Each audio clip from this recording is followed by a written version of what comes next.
Hello, and welcome to the Junto podcast, where we promote the practical application of critical thinking and bold creativity. I am your host, Edgar Mills.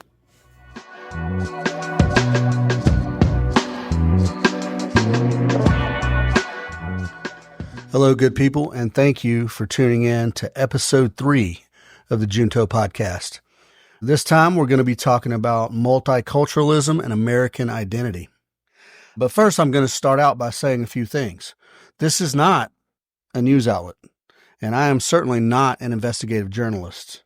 But I want to talk a little bit about the Los Angeles wildfires, because they can loosely be tied into this episode, to the topic that we're going to be on. Now, I wrote these papers well before the wildfires started. However, I'm going to tie those wildfires in with this episode with one key word, and that key word is priorities. The more you watch the news or read about the fires in LA, you will see that this tragedy was, if not preventable, at very minimum, the scope and scale of damage could have been mitigated considerably. But of course, the priorities of the state's governor was political posturing and environmentalism or environmental theater. So his priorities were not on preventing fires in a place that's known for fires. The absentee mayor, who was in, I want to say, Ghana during this process, her priorities were obviously on foreign soil and at some point cutting the budget to the fire department or reallocating money elsewhere.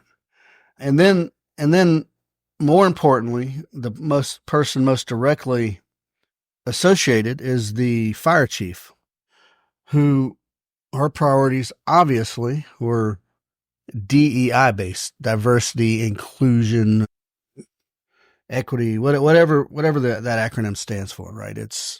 So her priorities were ensuring that we can hire women or lesbian firefighters to, as in a article I read today, get the job done. Well, the job is not getting done. So where are her priorities? So preventable, maybe not, because I think we're going to find that as this goes on, I think we're going to find that all of this was from arson. Various different arsonists, maybe.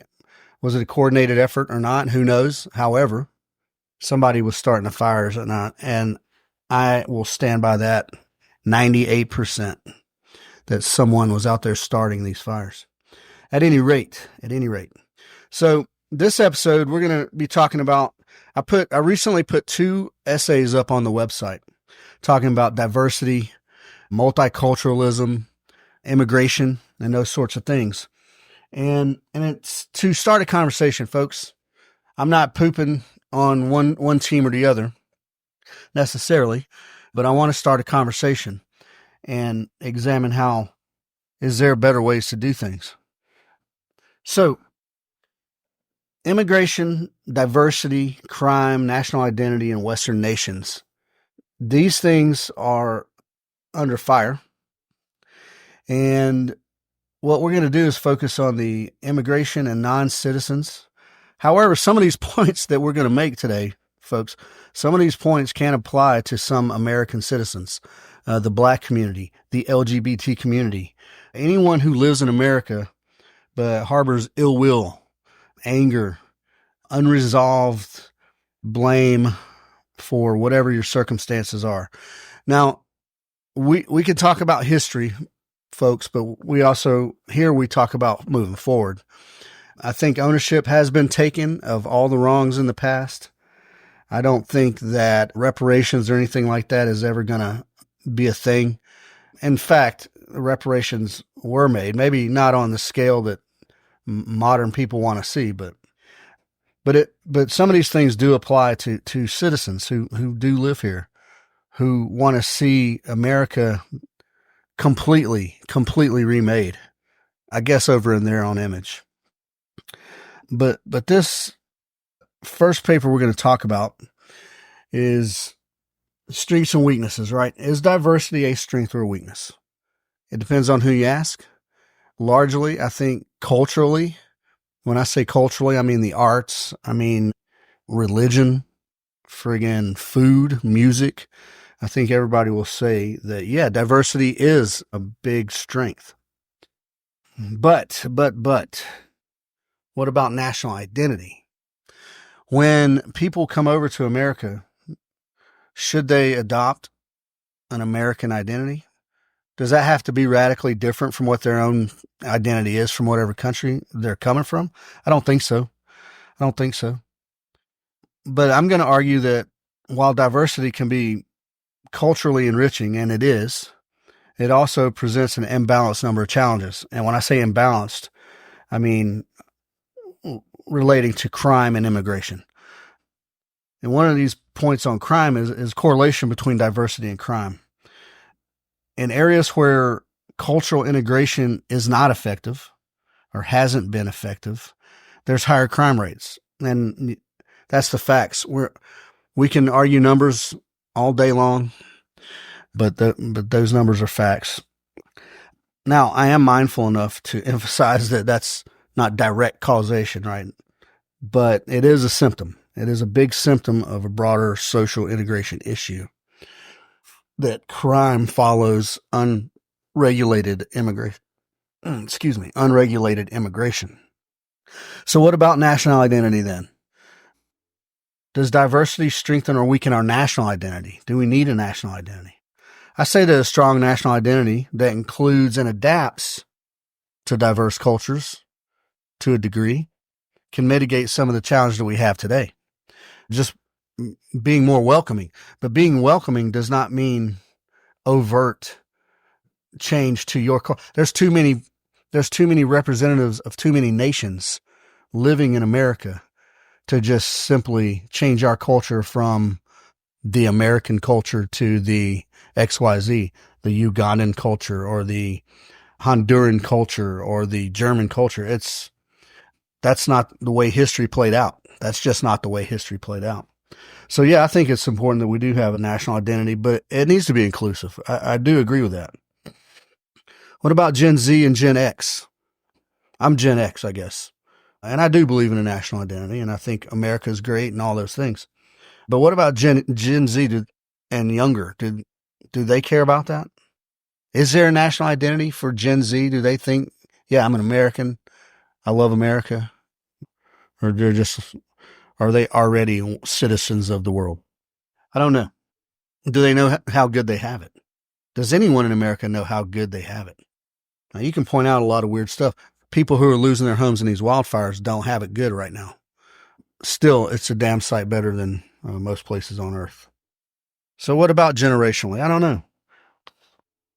I think if we foster a strong national identity, even amongst the younger generations, certainly amongst immigrants, legal immigrants, and we have smart policies, that financial policies, immigration policies, I think crime rates will lower on that front for sure.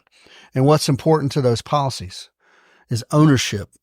Now, many immigrants come here, they get loans at lower rates, or they get some kind of grants or things like that, and own stores and shops and auto shops and restaurants and things like that, and they do well. I think the ones that do that, not completely, but I think they have a sense of, yeah, America is good. I'm here to succeed under her blanket. Now, that's not always the case either, but I think you'll see less crime amongst shop owners, business owners. I think ownership matters. I think when somebody owns or has a small piece of the pie, that they are far more apt to care about it and care about it deeply and take care of it and assign some pride to it. You can assign your own nation's pride to your restaurant and still be proud to be an American. Ownership matters to be a part of the society that we're in. Ownership matters. But it's definitely, there's so many more nuances, so much more complex than just that. But smart economics will foster that ownership, that sense of ownership. When you can actually work and save, when you get taxed to death, I mean, That hurts everyone, I think. I don't think it helps the economy, and I don't think it helps our government. It's just more money on the debt. They're taking your money and not paying for what they're supposed to pay for it with. But at any rate, smart economic policies that include immigrants, legal immigrants. I'm making a distinction here, folks. I think that helps foster that ownership I was talking about. I think diversity, equity, and inclusion policies for their own sake are a failure. Just like everything else in America, legal-wise, voluntarism matters. If you force those types of unnatural policies, and when I say unnatural, I mean that they're not a natural solution to any problem. They're helping someone with feelings. Oh, well, we don't have enough women or blacks or Hispanics or Asians or whatever. That's not a natural fix for a business problem or a technical problem. That's not a natural fix. That's a forced policy based on feelings, literally only on feelings. Adoption and adherence to basic human values by every individual is a must, by every company, by every organization, every governmental entity. That is your DEI right there, is having basic human values and basic manners, good manners with other humans, whoever they are. There's your DEI. And then merit. I know that's an ugly word for some people. I have no idea why. Merit-based policies in the workplace. If Habib or Juan can fix a thing better than Edgar can, then Habib or Juan should have the job, not Edgar. If they cannot, then they shouldn't get the job simply for being from another country or of another race or whatever. So just simple, basic human values applies across the whole, the scope of society, whether it's business, government, or just on an individual daily basis. But what are we dealing with today that is so prevalent that we weren't dealing with even 30 years ago as much, or even 50? It's always been around, but propaganda. Yeah. Propaganda, folks. Propaganda and divisiveness. It's running rampant. It's on every medium. It's on every media outlet. And there's always someone pulling the strings to try to get you to feel one way or another. That's what advertising is, for crying out loud. It's crafted statements, pictures, sentiments that are crafted to make you feel one way or the other, to make you want to buy a product or do business with XYZ company. Ultimately, when you start getting into politics and you start getting into race and inclusion and tolerance, it becomes propaganda. Someone gets demonized and someone gets lionized, and either one of those may be undeserved at any time. So I think, especially from the media outlets, everybody's on their social medias 24/7. You have to take a step back and assess the race, assess inclusion, assess all these things from an objective lens, through an objective lens. Now, this is assuming you know how to be objective. Some people just absolutely are not. Some people are bought into the red team or the blue team 100%. The other guy's wrong, we're right. And guess what? That is the whole point of propaganda, to dehumanize the other team. We have to be objective. We have to step back and look through an objective lens and be honest, intellectually honest, folks, with ourselves about who deserves what and in what capacity and why. Is simply showing up on the American shore guarantee you any special treatment? No, I don't think it does. Diversity is not inherently a weakness, folks. It's not. It's how we manage it. It's how we integrate the diversity that determines the impact on our community, on our country.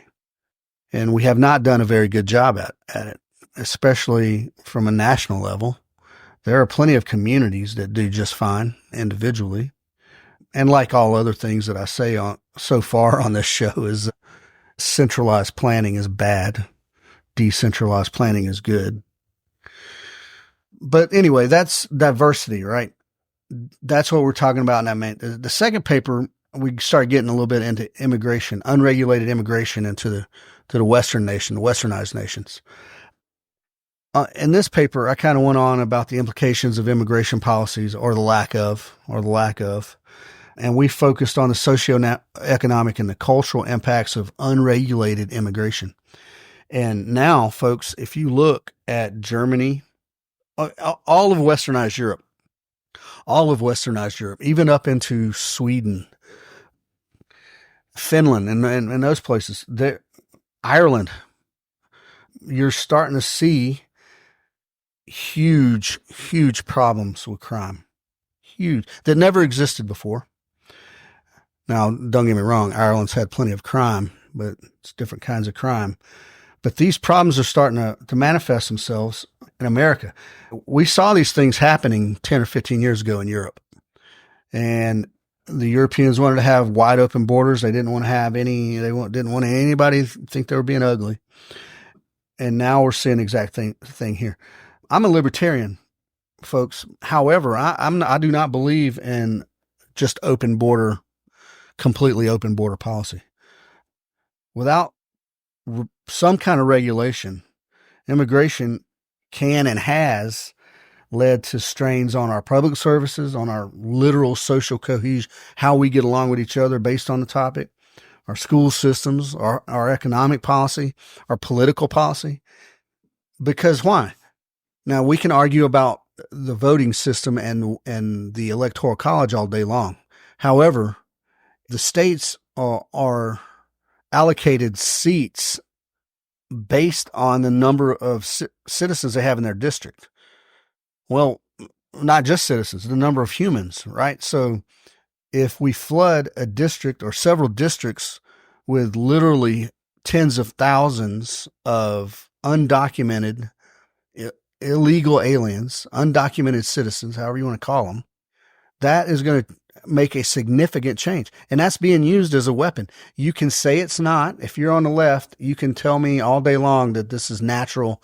That's not happening. Nobody gets bussed anywhere to affect districts, but that's bull crap. That is exactly what happens. So yeah, open border, unchecked immigration is bad. Now, how we do the borders is another thing altogether. We can modernize. People can be tracked digitally, and I'm not advocating Big Brother type tracking like with GPS trackers or whatever. That's not what I'm saying. I'm saying these people can come in with honest papers, with honest intentions, and have a pathway to citizenship. Congress has kicked that down the road for literal decades, because no one wants to solve that problem in Congress, because every 4 years it's an awesome topic to battle over, to get their bases heated up. Nothing gets a conservative heated up like illegal immigration. In the words of South Park, they took our gerbs. That'll get a conservative fired up. And then nothing gets a liberal fired up. Like, what do you mean you don't want brown people in your town? You're a racist. They love to call people racist at the drop of a hat, because these poor people just want a better life. They may or may not, but there has to be a more functional legal way to do it. And it's Congress's fault. It's not conservatives or liberals, individuals' fault. It's Congress's fault that the problem is so contentious, because they don't have a rational, cohesive, manageable immigration plan. Job market. This is a good hot topic down along in the farm communities. Cheap labor. Everybody wants the cheap labor. But what does that lead to? Well, next thing you know, then the conditions are inhumane conditions. Next thing you know, you got a friggin' union. And I'm an anti-union guy. I believe in voluntary unions. That's fine. Workers should be able to unite and bargain with their employer. I don't believe, much like the Northeast or up along the Great Lakes, that everything's unionized and anybody who tries to work outside of the union should get threatened or murdered or anything else, or any company that hires a scab should get boycotted and basically run out of business. All those things are mafioso tactics. So I don't believe in the unions either. However, the common phrase you hear all the time is, well, Americans won't do it, so we need immigrants to do it. Americans will do the work, most likely, if there's work to be done and it pays well. Why people like the immigrant labor is because the immigrants will work for unreasonably low amounts of money in many cases. So that too leads to social tensions, right? That leads to, you don't like Mexicans because they'll do it cheaper than white guys or whatever. It's madness. So cheap labor is one or job market competition. And then I talked a little bit in the paper. I talked a lot about cultural integration. That's another focal point. Rapid demographic changes can outpace a society's ability to keep up. And any of you ever heard about the Cloward-Piven doctrine, you'll know that is exactly correct. And not only is it correct that can happen, but it's a tactic that some people on the progressive left want to make happen. And that is to overwhelm the system, to overburden the system so much that it collapses, therefore being completely taken over by the government, which is why it's bad in the first place, and then run in some communist utopian fashion.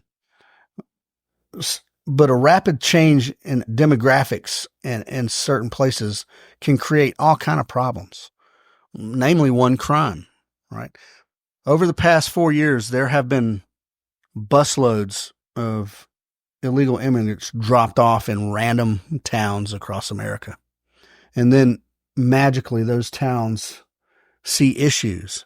You get YMCAs and you get schools whose gym gets shut down because they have to house immigrants and things like that. That completely ill-prepared, unplanned, and then just a big kind of FU by the federal government to these smaller towns that do this. Small towns can't handle that. They're not prepared. Hell, they can barely manage to repave a road in the middle of town without creating a disruption on the scale of friggin' World War II. It's ridiculous. So how can we handle 50,000 more humans? Never mind if they're illegal or not. How can you handle 50,000 more humans in the housing market and the job market of a small town whose population may be 70,000? The U.S. has around 50 million legal immigrants, I believe. And I believe there's a sort of guesstimated number that there's around 12 million illegal immigrants. Divide that 12 million up. Never mind the 50 million legal. Never mind those guys. The illegals. Divide those up. Do math. I'm not a mathematician, but 12 million more humans in any region will create a significant burden. 12 million humans in any region of America will create a significant burden. And this is petty political booger flicking. That's what it is. They don't want to solve the problem. But guess what? And I hate to be so gross here, but it's a sticky booger. They don't want to get rid of the booger. They just want to flick it onto the next guy. They want it to stick though, because it's an awesome point to battle on CNN so that Anderson Cooper can belittle you for being a racist and not wanting 12 million illegals floating around in the Midwest or the Southeast because they just can't handle it. And this is the kind of stuff that leads to. So, somebody said very simplistically that racism was kind of solved before Obama came along. And that's incorrect. But what I do believe is that institutional racism has been solved. It's been legislated away. You cannot legally discriminate against anyone anymore. Well, I'm sorry, except for Christians. You can discriminate against Christians. But anyone else, you can't discriminate on the grounds of race or sex or sexual preference or religion other than just Christianity. But that is simplistic. It wasn't solved. However, the politicians like the problem to persist because this is the kind of problem that exacerbates xenophobia and racism and isolationism and things like that. So it energizes the left base and it polarizes the right base, and you just stay polarized the whole time. The two parties, they stay polarized. They don't want to solve it. They like to be polarized. I offer some generic, simple solutions, or at least start points anyway. A balanced approach to immigration policy will recognize humanitarian values and at the same time recognize our sovereignty as a nation, our national interests, and our national identity. I was a child. I was 4 years old in 1976, but I remember everything. Everything was red, white, and blue. The spirit of 76. Harken back to that. Think about that. And for those of you who remember, everything was red, white, and blue. Everybody was patriotic as hell. Everybody loved it. This balanced policy with humanitarian values and national sovereignty, national identity, will require better integration programs. Now, I think of the movie Stripes, if you guys remember that, with Harold Ramis was teaching a class to a classroom full of immigrants from all over the world, and he was teaching an English class. And that's what I think of when I think of this integration program and education. That is a picture of what I think the government thinks education is. 30 immigrants in a classroom with a dude trying to teach them. They were saying curse words anyway. It was funny. But ineffective. It was ineffective, right? We need actual educational programs to integrate people. Now, you can't do nothing about people who are here under false pretenses, right? The cartels using drug mules and things like that. These people aren't going to volunteer to come to a class to learn English and to learn about the economic system and political system of America. Terrorists, genuine terrorists, not just Muslims, but I mean genuine terrorists coming across the northern border. They're not going to come take a class, you know? Well, they might go take a airplane pilot class, but we have to be better about that. We have to have better programs in place. And I'm not talking about $21 billion programs that never see a dollar. I mean, like, just simplistic but effective programs. Our economic policy's got to be in place. America's got horrible economic. Let's start by taxation, right? We get taxed to death. Our money that we actually touch, that we get physically after taxes, and that we spend, it gets taxed so many times. Oh my God, it gets taxed so many times. Now, some liberal economist tells me that illegal aliens pay tax just like American or citizens, right? Immigrant citizens. I find that very, very hard to believe. And you can correct me if I'm wrong. You email me. It's inbox me on the socials. If I believe that, in theory, a man from Mexico who is 72 years old could get across the border, move into an apartment with his family, however many, and file to draw Social Security and get it. Yeah, that can happen. You doubt me, look it up. You want to talk about it, we will. That can happen. Social Security is bad enough of a scheme as it is without illegals being able to get Social Security as well. So economic policy, right? We need integration policies to actually get the people who want to be here, who are here, who are trying to come legally, to integrate them, not indoctrinate, but educate and integrate for sure. And we need economic policies that's going to allow them to work and contribute. And these policies they local and national. The federal government needs to leave room for communities to come up with better plans that they can affect and put into work. The federal government needs to get out of the way of many of these local governments to be able to do that. Immigration can and has positively contributed to our society over years, but you must acknowledge that it can and has had negative impacts as well. And the politicians and our media, it's just voter bait and election cycle rhetoric. They don't care about fixing the problem. But we should look at people who are willing to put the work in to fix that problem. Anyway, those are my thoughts. I know that was a little fragmented, maybe. Moral of the story, immigration, good, not bad.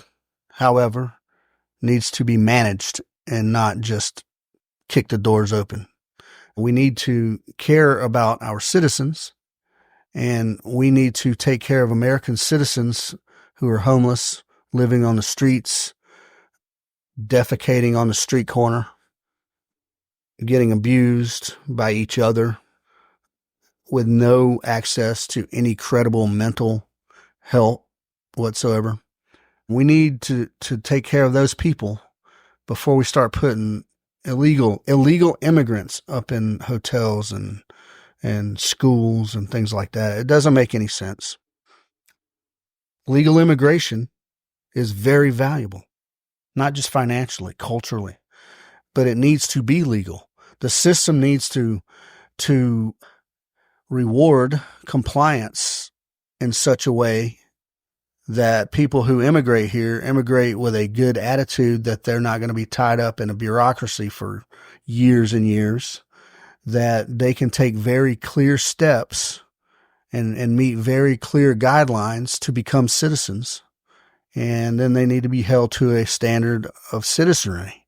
And there needs to be a delineation that there is a clear benefit to being a citizen versus not. Right now, that benefit is very murky. The clear benefit is very murky because there's plenty of illegals here doing what they want to do and getting away with what they want to get away with. So again, I don't mean to say any of this in that I want to become a police state, but just practical application. A nation, I want to say there was Reagan, and I quoted this in one of those papers. A nation without borders is not a nation. It's simply not. There is no border on this face of this earth or no nation that doesn't have a border. Even the poorest border in Pakistan or Afghanistan has a border. Loosely enforced, yeah. Places that are far more tribal, and yeah, it's a little more fluid. But also their economics don't depend on the number of citizens they have either. Their political system doesn't depend on the number of citizens they have, where ours does. So think about those things. Think about what you've seen in Europe. And if you're one of those folks, now look, I know I'm sounding a little conservative today. If you're one of those folks who, without question, blanket supports riots in the streets for whatever perceived injustice, without looking at the whole story or without looking at the damage being caused, you probably need to rethink that a little bit as well. Injustice sometimes needs to be treated with rebellion, for sure, hence America. However, you need to also recognize that that's become a tactic. It's become a tactic of the progressive left to riot and do damage and for whatever, any minor perceived injustice. So it's not okay to destroy things. I don't believe it's okay for arsonists to set fire to friggin' Los Angeles. They have, but it's not okay for whatever perceived injustice. Now, if you're on the receiving end of that injustice and you're looking at me like, well, who the hell do you think you are? Well, everyone's had something done to them in their life, whether it's been whether it's been a racial injustice on a large scale, or whether it's been an individual injustice of being sexually abused or whatever. You want retribution. But if we can't move forward positively, then I don't know what to do. And speaking of moving forward positively, there's a weird phenomenon. It's not weird among young people for some reason, and it's not weird among professed liberal pacifists. But we saw Luigi, forget his last name, the guy who point blank executed the pharmaceutical CEO in the street a few weeks ago. That guy has become like a local legend, like a local hero in some places.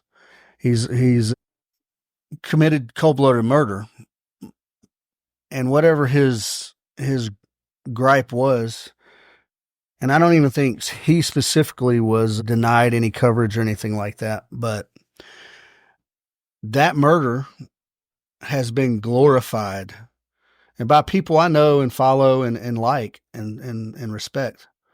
That murder has been glorified because the guy who was the CEO was a piece of shit, apparently. Or he denied claims that he shouldn't have.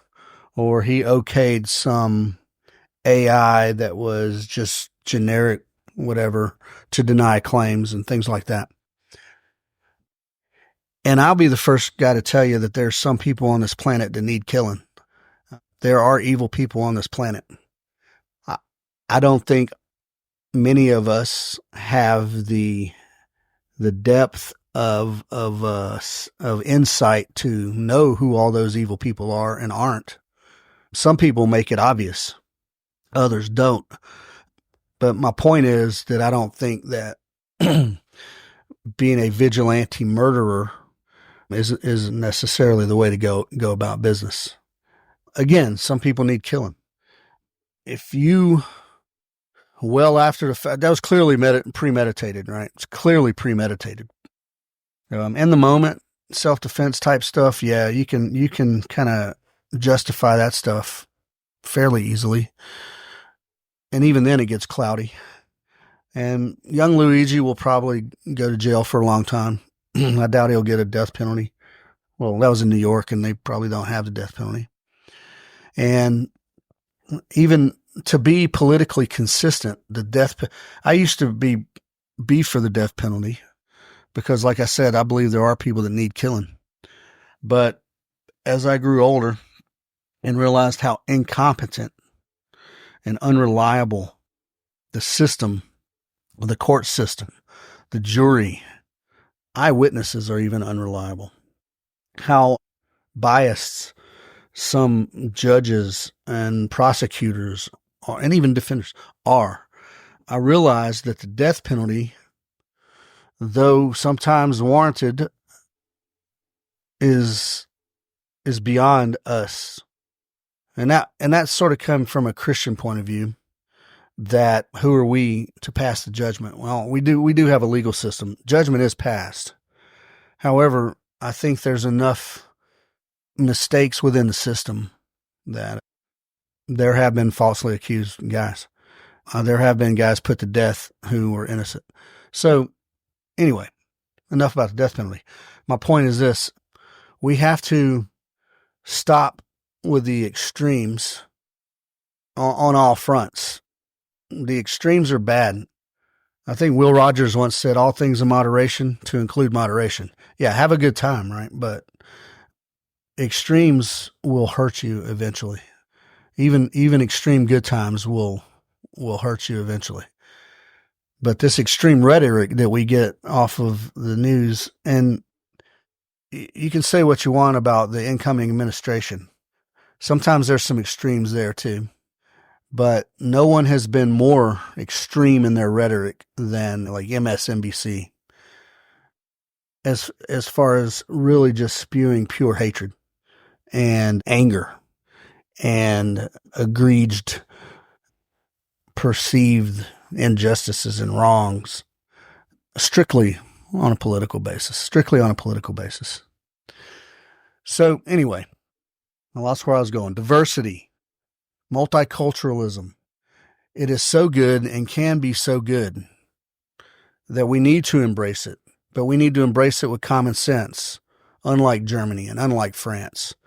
We cannot have no-go zones in America where police or white people can't go.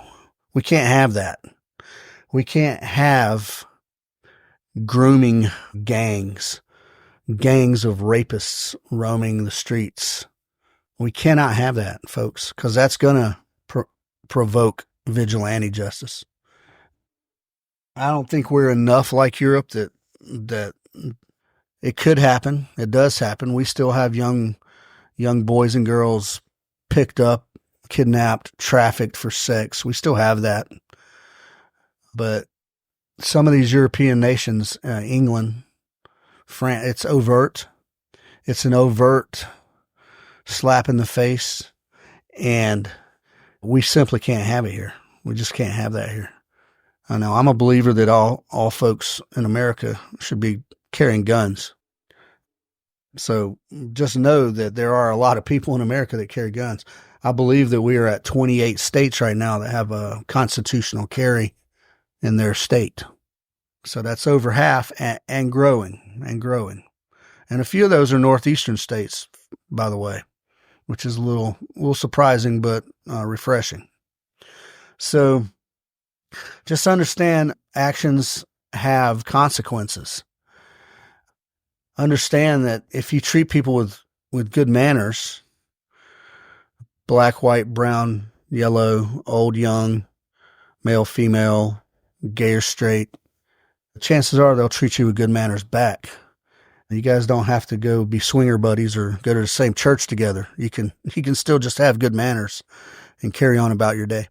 What we want to do is try to get those good manners into our political process. We want to try to get those good manners into our political process to where we propose things that don't violate individual rights, that recognizes that we are sovereign and responsible and can manage things well on our own without a lot of crazy laws. But as far as immigration goes, I welcome it, but it needs to be done in a way that supports the system we have, the political system we have, the Republican form of government, the constitutional republic, because it's still a good system. It's still a damn good system, as good or better than any that's out there. So thanks for listening. Please give me some feedback. I would love to hear it. And if you have any opposition to what I've said, please, by all means.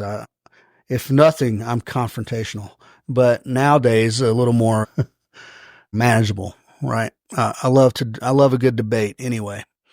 So reach out, Edgar Mills at ospreyshootingsolutions.com. Go to the website, thejuntopodcast.com, and follow us on all the socials. And also, if you're a fan, Peaceful Sea Productions, we can be found there also and that's a little network. No, I'm sorry, Peaceful Sea Network. Peaceful Sea Productions is owned by or run by my friend Jake, and they put together a network of libertarian podcasts that touch on different things. So we can be found there, Peaceful Sea Network or thejuntopodcast.com. And again, feel free to submit papers on your own.